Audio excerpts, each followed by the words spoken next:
ഉറക്കെ വിളിച്ചാൽ വിളി കേൾക്കുന്ന ദൈവം, അതാണ് നമ്മുടെ പറശ്ശിനിക്കടവ് മുത്തപ്പൻ. ആരൂഢസ്ഥാനം പുരളിമലയായിരുന്നുവെങ്കിലും അത് കഴിഞ്ഞുള്ള ഇരിപ്പിടങ്ങൾ കുന്നത്തൂർപ്പാടിയും പറശ്ശിനിക്കടവുമായിരുന്നു.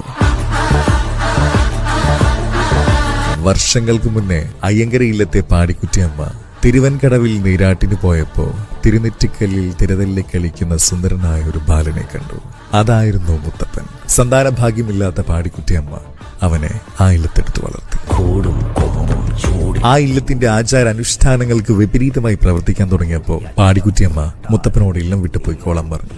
അതിൽ അരിശം പൂണ്ട മുത്തപ്പൻ തന്റെ കണ്ണുകൾ തുറന്ന് ഇല്ലത്തിന്റെ ഓരോ ഭാഗങ്ങൾ ഭസ്മമാക്കാൻ തുടങ്ങി. ഇത് കണ്ട് പേടിച്ച പാടിക്കുറ്റിയമ്മ തൃക്കണ്ണ് പോയി പൊയ്ക്കണ്ണാവട്ടെ എന്ന് ഉറക്കെ പ്രാർത്ഥിച്ചു. അങ്ങനെയാണ് ഇത്രയും മുത്തപ്പന് പറശ്ശിനിക്കട മുത്തപ്പൻ കണ്ണൂക്കാര ദൈവം.